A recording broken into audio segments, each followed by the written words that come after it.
Hi, you guys. I'm back. I know y'all are shocked to see me again, actually posting on time for once in my life.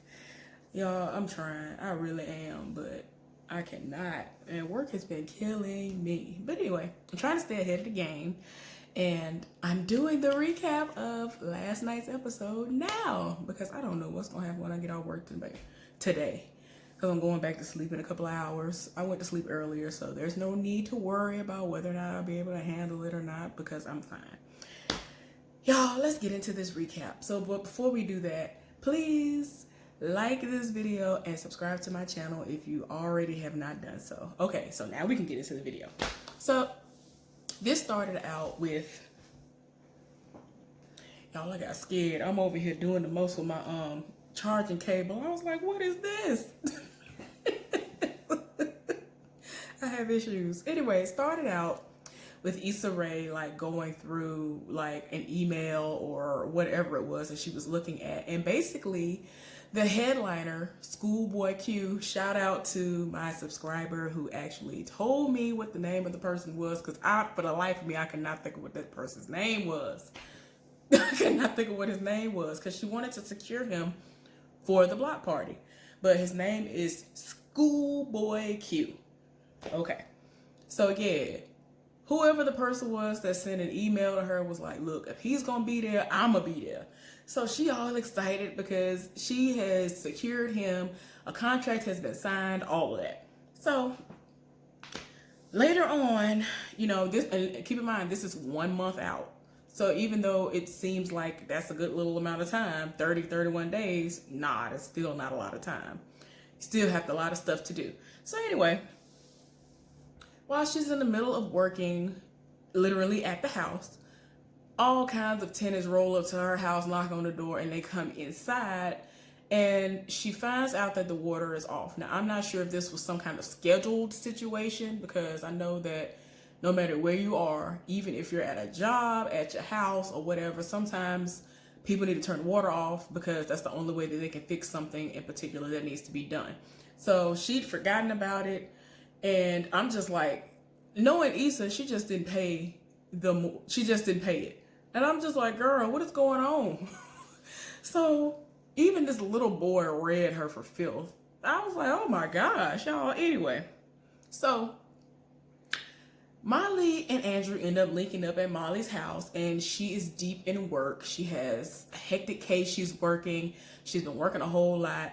And, you know, they're trying to get down to what they normally do, which to me, I feel like not much has changed, at least from what I've been seeing. It just seems like it still might be all about sex, but I could be wrong because they don't really show them together like that. And it's mainly because Molly works so much. So anyway, they're trying to get down to it, and he can tell that she still has work on her mind. And so she was like, I'm sorry, let me finish this, and then when I'm done, we can, you know, keep doing what we were doing. So she is, you know, really into what she's doing. You can tell it's in the middle of the night still because it's pitch black outside. And so she looks at her phone. Her phone is dry, no messages or phone calls that had been missed or anything from Issa or anybody else. So I'm thinking that's why she looked at her phone. So she went in her room. Andrew was asleep naked under her covers. So then, you know, she woke him up, and then they commenced to do what they were supposed to be doing in the beginning. So then later on, they show Issa Rae at the house working on her stuff for the block party, right? So she has to get the flyer ready, the flyers. And so she thought that everything was handled on that end because Condola handles a whole lot of that stuff. So she ends up getting a message stating that they need whatever changes or whatever they need to go on the flyer by 5 o'clock or something that day. So she's texting and calling Condola, and they show her phone, and you can see that she's been sending all kinds of stuff to Condola, and Condola has not been responding. And I'm like, okay, does this have anything to do with the situation that happened between Condola and Lawrence? Pretty much so, in my opinion. And are they even together anymore? Are they still dating? Are they anything to one another anymore? That's what I want to know. I'm kind of thinking they ain't together no more, because why would you just all of a sudden cut off all communication when you're supposed to be business partners and friends with this person? So my thing is, I felt like even though she is supposed to be this professional person, you would think that she would at least be like, girl, you know, I can't do this no more, and let her know so she wouldn't just be out here in the wind like that. So I don't know if that's what it is, but it seems like that's exactly what it is. Anyway, y'all. So she ends up calling him. Well, no, the people called her, and they were talking to her. I'm sorry, y'all. I done made up my own scenario. What happened was the dude called her who does the flyers, and she acted as if she was her own secretary and all of that, and was like, yeah, she trifling. It's a mess over here. I'm gonna have to fire her. All this. But, you know, so that's when she ended up texting Condola to ask her, you know, what's going on? Are you, you know, I sent you the proof, all the stuff that you need in order to proofread this and all this other stuff. So, yeah, it's been a mess. Like I said, Condola ain't been answering her. She has not been replying to her. There's no kind of communication between the two of them. And I was just like, oh, Lord, okay. So, Molly is working so much to the point where, like, this episode in this particular part of the episode, she's at work, and you could tell that the other ladies that she's working with on this particular case, they are like overwhelmed to the point of where they have to work long hours, work over. Other people are gone for the day and they still in the office. And I know that this is a normal thing for people who are of the caliber that they are and work the jobs that they work, because I've had to do that too, even though I wasn't a lawyer. Like, long nights, Lord, I was tired. But people are like, okay, well, you want me to stay over? I can stay over. I ain't got nothing going on. Basically, they ain't got no life. And there's the people who they've been with, they didn't like the lifestyle, because it's like, yeah, you get all this money, but you're sacrificing the time that is needed for your relationships to continue to flourish, because you are at work all the time. Even when you're at home, you're at work because you're bringing your work home. And that's why a lot of people have issues with people like Molly, because she works so much. And that's why there's a strain right now on her relationship with Andrew. And I'm just like, girl, it ain't gonna work out, but okay. So anyway, I think that they ain't gonna make it, but we'll see if something can change for the better. So anyway, Issa and Molly are going to see Tiffany and her husband, because the heifer has finally given birth to the baby. So they done made it to the house. Issa is literally trying to back into a parking space to parallel park, and Molly's right behind her. It just gets to the point where eventually Issa was like, I'm gonna just circle the block and, you know, see if I can find another spot. She had to park kind of far away, and Molly was just looking at her like, girl, if you don't move. So anyway, while she's walking up the block to get to the house so she can see the baby, she sees that she has a voicemail message, and so she listens to it, and it is Nathan. Y'all know who Nathan is. Nathan is the random dude she met like last season who disappeared. Ain't nobody heard from him. Ain't nobody seen him. Don't nobody know what's going on. But he done left her a message talking about some, hey, I know you ain't heard from me for a while. I hear that you got a block party that you're going. I'm like, so you know how to I hate people like him. You all of a sudden know her number because she's hosting this block party. Oh, whenever there's an event like this is when you know her number. I cannot stand people like that. But anyway, I'm sorry. I just don't understand. Like, what are you doing? You gonna have to have a pretty good excuse. Like, you were fighting cancer in a hospital, or you were in a mental institution where you were not permitted to use phones or something. Like, you gonna have to tell me you was over in Afghanistan fighting for our country and you couldn't use even one of the comms to talk to nobody, because I don't understand why you couldn't have used your phone before you heard about this block party to contact somebody who you claim that you like. I don't understand. Stuff like that irks my soul. But anyway, she was kind of looking like, this is random. So anyway, they are actually about to go in the house together, and they're talking, and I'm just like, oh Lord, I can't. Like, you can tell, like, it's just, the tension is so thick, I can't take it. I don't like that. So anyway, like I said, that heifer finally had that baby. Lawrence was already at the house. I don't think either one of them paid attention to the fact that he was there. I don't know if he's driving another car now, which I don't think he is because of something that was said before in the last episode. Apparently, he's still driving a car that his daddy had. His daddy had some older model Jaguar, and he was making bank or a decent amount of money at his job, and he should have upgraded. And, you know, his friend thinks that he should upgrade like he's done because he be buying these elaborate cars and he do the most. Anyway, they don't even know that he's there at this moment. So anyway, it gets to a point where Lawrence and the father of the baby are talking, and he was like, man, how you doing? He was like, man, I'm not doing good at all. The daddy's like, I ain't doing good at all because it has dawned on him that he has a daughter. And he has dogged women out before he got with Tiffany. And the way he treated her, it's like, man, somebody might try my daughter like this. And it angers me because it's like, what am I going to be able to do about this? Because I know how I was. And in his mind, I'm like, this child just got here and he's already thinking of what could possibly go down with his child with guys. And I'm just like, wow, that's crazy. But I can see why he might be, you know, worried. Because a lot of the times, the sins of the parents, you already know how that goes.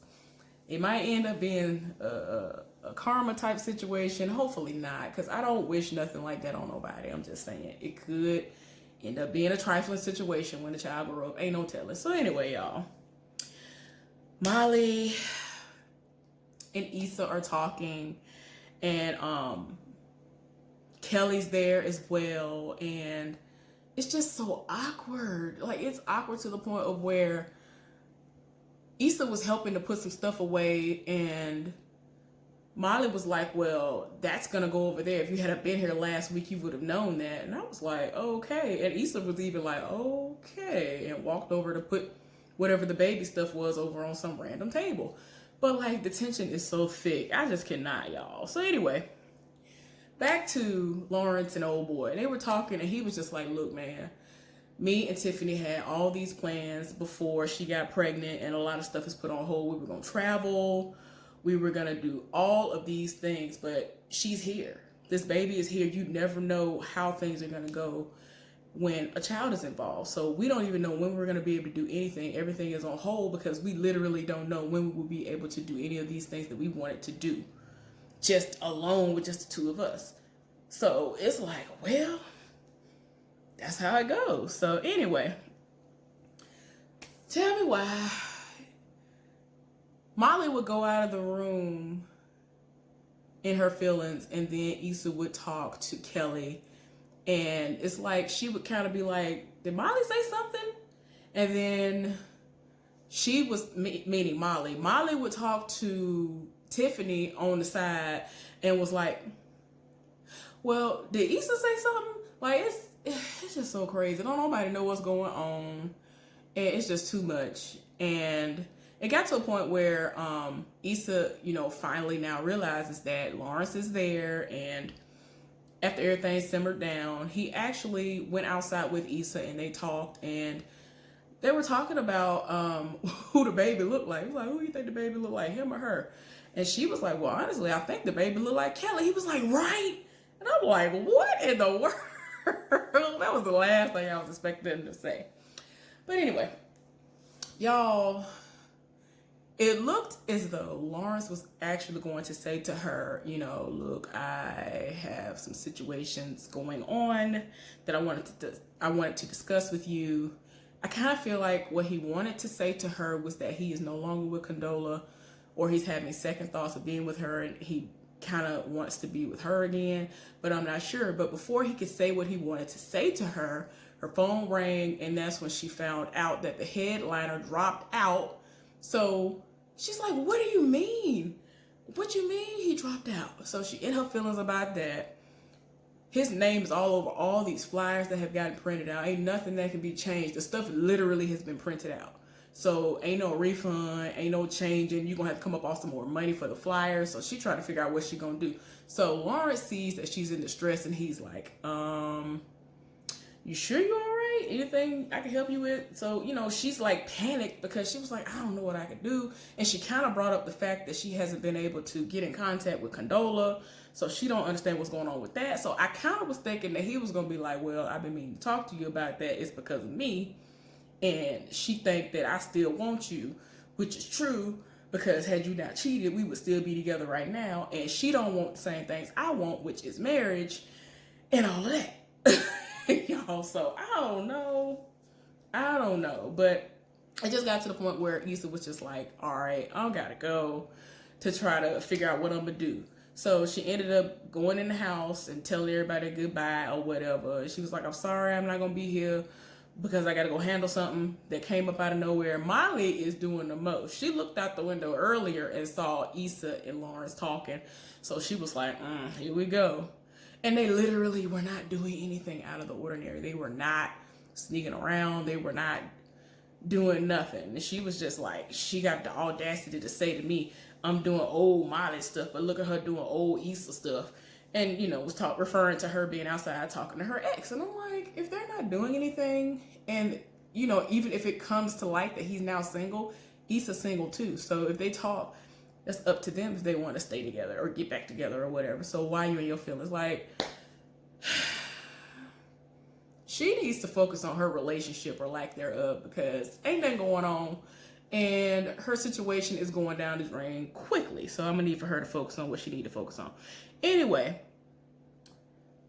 after all that happened, Issa left, and when she was about to leave, Molly saw that Lawrence was leaving too, so she was looking like, trying to make it seem like, yeah, you gotta leave, all right, I bet you do have to leave. But it wasn't even that. It wasn't even that type of party. So anyway, Issa went home. She was in her feelings. And she be having these moments where she talked to herself. She tried to hype herself up about the block party and how she'll be able to overcome all that stuff. So she got an idea. So she ended up searching local Los Angeles, California DJs, artists, and all that stuff or whatever. And one of the names that came up was DJ Mustard. I don't know if y'all ever heard DJ Mustard. I think he goes by Mustard now, but his name is DJ Mustard because his first name in real life is Dijon. You know, Dijon Mustard. All right. So that's why he goes by DJ Mustard. So she looked him up and couldn't get in contact with him, and it was just a lot of stuff going on with that. And one of the people that she finally came across, she couldn't get in contact with them because they are like connected to this record label that Andrew coincidentally works at. And so Issa ends up calling Molly while she's at work one day and was like, girl, I need to talk to you. I'm stressed. I'm going through a lot. Molly actually is relieved, and it actually seems like for a brief second that they are about to be like old Issa and Molly, how they are when they are talking. No, that's not the way it went. Issa was like, girl, because it was crazy because she was like, I'm stressed. So she was like, girl, I'm stressed too. Molly started trying to, you know, unpack. And Issa was like, girl, I ain't got, you know, basically was like, girl, oh, okay, girl, that's messed up. But what I got to say ain't going to take that long. And was like, look, I need an artist because the person who I had dropped out. And so then, you know, Molly was kind of looking like, what? You didn't want to call to talk to me, to really talk to me and see what was going on with me, and we have conversations, like deep conversations that we need to talk about and get into? Like, what is going on? So she feels slighted because it's like, you're not calling me as a friend. You're calling me to call upon favors as usual. So it seems as though her relationship has now gotten to, I'm just using you to get ahead with everything that I'm doing. Because every time you turn around, she always asking her to work her magic so she can get money. She be having all these connections. So she was like, girl, I had an idea and I had to think about it because after all this stuff went down where this person dropped out, I found out I had to come to the realization that I know somebody who knows the person that's in the industry, and you would probably be able to talk to him. And she was like, girl, work that pillow talk to get him to, you know, agree to this or whatever. And I was like, oh my gosh. So Molly kind of like brushed it off and was like, okay, I'll try to see what I can do. Lies. So anyway, Molly and Andrew are out on date night, and because Molly has been so predictable lately, she actually had time she actually was going to spend the whole night with him. And he was like, oh, well, I thought that you weren't going to be available. I thought you were going to be busy. So I set up like a poker night or a card tonight with my friends. And so she was like, what? I'm available right now. Like, what you mean? And he was, I was like, girl, why did you not catch that? He said what it was. It is what it is.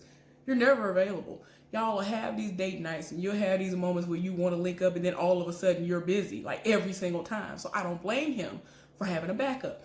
So she in her feelings, but then she was like, no, don't cancel nothing. Because at first he was like, well, I can call and cancel. And so she was like, no, don't cancel nothing, whatever. So I'm like, Lord, girl, if you don't go somewhere and sit down. Issa is out and about. And then, you know, like I said, that's when she ended up calling Molly and all that stuff went down. Molly went over to talk to Andrew to apologize for the night before. And they made up. But after they were done making up, she ended up calling Issa and telling her that because Issa immediately was like, girl, that was fast. Girl, you worked your magic fast. That's my best friend. Oh, that's my best friend. And then Molly had to pop that bubble and let her know, I didn't talk to him about anything in regards to what you're talking about. And I don't think I will. I want to keep things separated, and I don't have any plans of talking to him about this at all. So I want to try to do what I can do to salvage my relationship. And I think things can work out if I do that. So you cool with that? And so Issa was like, yeah, okay. Well, I got work to do. And then Molly was like, I got work to do too. So the awkwardness continues. And I'm tired. But Molly is really trying to convince Andrew that he is her main priority. I feel like something else is going to come in the way of all of that. And it's going to be sidelined, and they're not going to be together unless she somehow makes these major changes, because I would be like, I hear you talking, but I don't know if I believe you. So anyway, yeah, that was the end of it, because she was just like, I want to preserve my relationship. I think that we can make it. I ain't got time to mess up things with this person because of my dealings with you. But anyway, y'all, hopefully y'all enjoyed this recap, and I hope that you will like this video and subscribe to my channel if you have not done so. Y'all have a good one, and I'll see y'all next time.